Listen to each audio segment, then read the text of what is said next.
Satyanang Udhanang Tapa এই নীতি কথা পাতিকে সাৰ হিচাপে লৈ আজি সুদীৰ্ঘ 38 বছৰ ছাত্ৰ-ছাত্ৰীসকলক আধ্যাত্মিক আৰু সাংস্কৃতিক শিক্ষা প্ৰদান কৰি আহিবলৈ সক্ষম হোৱা শংকৰদেৱ শিশু নিকেতন ৰঙিয়াই আজি 37তম বাৰ্ষিক অধিৱেশন। প্ৰত্যেক শিশুৱে দৰাচলতে প্ৰতিভাৰ অধিকাৰী।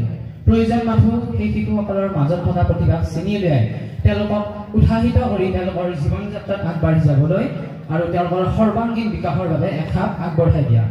নিজৰ বহুমুখী প্ৰতিভাৰ ব্যক্তিত্বক বিশ্বৰ দৰবাৰত প্ৰতিষ্ঠিত কৰি নিজৰ দেশৰ গৌৰৱময় প্ৰতিচ্ছবি প্ৰস্ফুটিত কৰাৰ উদ্দেশ্যে বৰ্তমানৰ দেশৰ ভৱিষ্যত বৰ্তমানৰ এই ছাত্ৰ-ছাত্ৰীসকলক উৎসাহিত কৰি তেওঁলোকৰ বহুমুখী প্ৰতিভাক ইন্ধন যোগাটো নিতান্তই প্ৰয়োজন। This day may be considered a celebration of another successful year. Over the past years, we have seen remarkable achievements in various fields such as academics, sports, cultural events, etc. These achievements have become possible because of the constant guidance of our acharyas, the support of our parents, and the opportunities provided by our school. Trophies or certificates cannot measure our success. Along with this, we must have discipline, consistency, and hard work. Simple living and high thinking should be our motto. We must build castle in the air. In other words, our ambition should be high.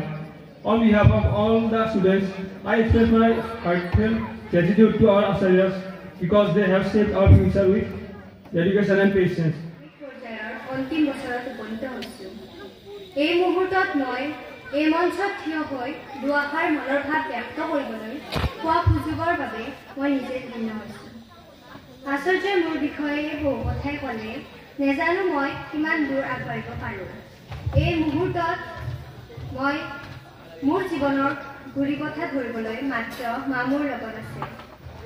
মাৰ লগত মোৰ বিহু নৃত্য বিহু ঢোলৰ শিক্ষাগুৰু ৰূপম ডেকা ছাৰৰ নাম ল'বই লাগিব। তেখেতে মোক দেউতা নাই বাবে মোক এটকাও গুৰু দক্ষিণা নোলোৱাকৈ ঢোল-বাদনৰ লগতে বিহু নৃত্য শিকাইছে। তাৰ লগতে মোৰ এই যাত্ৰা সফল কৰিবলৈ আপোনালোকৰ আশীৰ্বাদ মোৰ বাবে অতি প্ৰয়োজন। মই যেতিয়া নৃত্য কাৰ্যসূচীত যোগদান কৰাৰ বাবে অসমৰ বাহিৰলৈ গৈছিলোঁ, তাত গৈ ন অভিজ্ঞতা অৰ্জন কৰিবলৈ সক্ষম হৈছোঁ।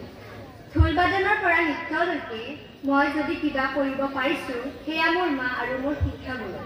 শংকৰদেৱ শিশু নিকেতন ৰঙিয়া এই নামটো মই এই বিদ্যালয়ত মোৰ আনুষ্ঠানিক শিক্ষা প্ৰথম আৰম্ভ কৰিছিলোঁ আৰু এই বিদ্যালয়ৰ পৰাই হাইস্কুল শিক্ষান্ত পৰীক্ষাত সুখ্যাতিৰে উত্তীৰ্ণ হৈ পেলাই এই বিদ্যালয়ৰ পৰা ওলাই মই যিহেতু আমাৰ বিদ্যালয়ত আৰু ভৱিষ্যত পঢ়াৰ তেতিয়া সেই সময়ত নাছিলে, গতিকে বেলেগ অনুষ্ঠানত মই পঢ়িবলৈ ওলাই গ'লোঁ। আৰু মোৰ তাৰপিছত আজি মই যিটো হ'ব পাৰিছোঁ, মোৰ এই যাত্ৰাত এই বিদ্যালয়ৰ আচাৰ্যসকলৰ আৰু পৰিচাৰক পৰিচাৰিকা দাদা বাইদেউ বা পৰিচালনা সমিতিৰ যিমান কৰ্মকৰ্তা আছে আটাইৰে মৰম আশীৰ্বাদ আচাৰ্যসকলৰ ত্যাগ কষ্ট জড়িত হৈ আছে।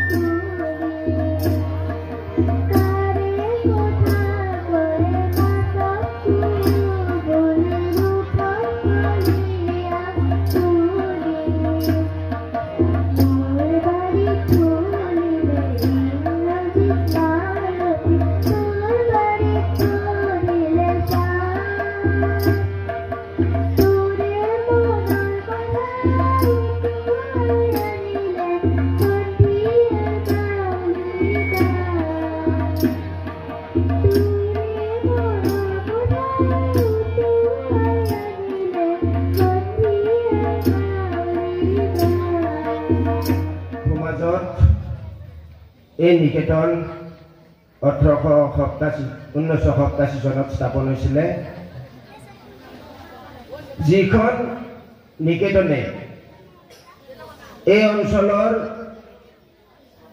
যি শিক্ষা সাংস্কৃতিক দিশত এই অঞ্চলৰ লগতে আমাৰ ইণ্ডিয়াৰ বিভিন্ন ৰাজ্যত আৰু ইণ্ডিয়াৰ বাহিৰতো যি সুনাম কঢ়িয়াই আনিবলৈ সক্ষম হৈছে, ইয়াৰ পৰা সৃষ্টি হোৱা, ইয়াৰ পৰা উৎপাদন হোৱা ছাত্ৰ ছাত্ৰীৰ জৰিয়তে। গতিকে শিশুসকল এইখন এখন অসমৰ ভিতৰত লেখত ল'বলগীয়া শিক্ষানুষ্ঠান। এই শিক্ষানুষ্ঠানত অকল পঢ়াই নহয়, এই সাংস্কৃতিক দিশত, খেল ধেমালিৰ দিশত, আধ্যাত্মিক দিশত, বিশেষকৈ নৈতিক চৰিত্ৰৰ দিশত যিবোৰ শিক্ষা প্ৰদান কৰিছে সেইটো কিন্তু আমি প্ৰত্যেকেই শিকিবলগীয়া আছে। সঁচাকৈ যিসকল অভিভাৱকৰ শিশুক ইয়াত পঢ়াইছে, অভিভাৱকসকল সঁচাকৈ ধন্য। শিক্ষাগুৰুসকলৰ বাবে এই কবিতাটো লিখিছে মোৰ মা শ্ৰীযুতা ৰীতা পাচনিয়ে। শিক্ষাগুৰু এগছি চাকিৰ দৰে যি নিজেই জ্বলি জ্বলি শেষ হৈ যায়, অজ্ঞানতাৰ আন্ধাৰ আঁতৰ কৰি পৃথিৱীখন পোহৰাই তোলাৰ অংগীকাৰত বহু দূৰ বহু বাট অকলেই যায় আগুৱাই, সেইজনেই চিৰনমস্য শিক্ষাগুৰু আমাৰ। যদিও পথৰ জয়ালতা হেঙাৰ হয় সঘনে, তথাপি যে ছবিৰ নহয় গতি, পোৱা নোপোৱাৰ হিচাপ তেওঁ কৰিব নাজানে। বুজি নাপায় অপ্ৰাপ্তিৰ শূন্যতা, কেৱল চিনি পায় পৃথিৱী পোহৰোৱাৰ বাট। জীৱনৰ ৰঙীন খেলাৰ সৈতে তেওঁৰ যেন কেতিয়াও চিনাকিয়েই নহল। মেট মৰা উৎসাহ আৰু জ্ঞান বোলোৱাৰ চিকমিকনিত অস্পষ্ট হৈ ৰয় জীৱনৰ প্ৰয়োজনসমূহ। সংসাৰৰ দায়িত্বত পংগু হ'ব খোজা মনটো উজ্জ্বলি উঠে তেতিয়া, যেতিয়া তেওঁ মানৱ পথত ভাহি উঠে হেঁপাহৰ সপোনবোৰ। মানুহ গঢ়াৰ কাৰখানাত যি হাঁহি মুখে কটোৱা সময়বোৰ তেওঁৰ বাবে হৈ উঠে মৃত সঞ্জীৱনী। হে গুৰু, তোমাক জনাও কোটি কোটি নমন। সমাজ সংস্কাৰক তুমি, জাতি উদ্ধাৰক তুমি, খেলুৱৈ ধৰা সমাজখনক নিকা কৰি জাতিটো সজীৱ কৰি বিশ্ব দৰবাৰত জিলিকাই তোলাৰ যি মহান উদ্দেশ্যেৰে আগুৱান তুমি, তাৰ বাবে তোমাক জনাও কোটি কোটি নমন। তাৰ বাবে তোমাক জনাও কোটি কোটি নমন।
মই আশা কৰি যিসকলে বঁটা প্ৰদান কৰাৰ বঁটা পাবলৈ বিবেচিত হোৱা নাই, তেওঁলোকৰ যাতে উদ্যম নেহেৰুৱায়।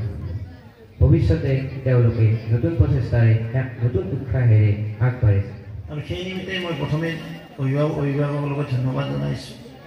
এন সুন্দৰ অসমীয়া মাধ্যমৰ বিদ্যালয়ত আপোনালোকৰ সন্তানহানি এই নিকেতনত দি যেটা প্ৰণালীবদ্ধ শিক্ষা আৰু ভাৰতীয় কৃষ্টি সংস্কৃতি আধাৰত ৰাষ্ট্ৰপ্ৰেম, ৰাষ্ট্ৰভক্তি, আমাৰ কিদৰে জীৱন সমৰ্পিত হ'ব লাগে, সংস্কৃতক কিয় আমি জীয়াই ৰাখিব লাগে, আমাৰ কৃষ্টি সংস্কৃতি লোকাচাৰ এই গোটেইখিনি কথা এই নিকেতনত দিয়া হয় কাৰণ আজি ছাত্ৰ ছাত্ৰী কাইলৈ আমাৰ ভৱিষ্যত আজিৰ যুৱক যুৱতী কাইলৈৰ ভৱিষ্যত কাইলৈৰ কথাটো আমি আগতীয়াকৈ চিন্তা কৰোঁ আজিতো বাৰু কিবা কৈ গ'ল বেলেগ মানুহ কি ভাবে আজি দিনটো কিবাকৈ কটাব পাৰিলে ৰক্ষা কিন্তু আমাৰ কথা হ'ল যে যোৱা কথাটো আমি চিন্তা কৰিম সমাগত কথাও চিন্তা কৰিম কৈছে যে অতীতক নেযাবা পাহৰি অতীতক যোৱাহে পাহৰি অতীতৰ ভাল কথাখিনি লৈ ভৱিষ্যত ৰচনা কৰিব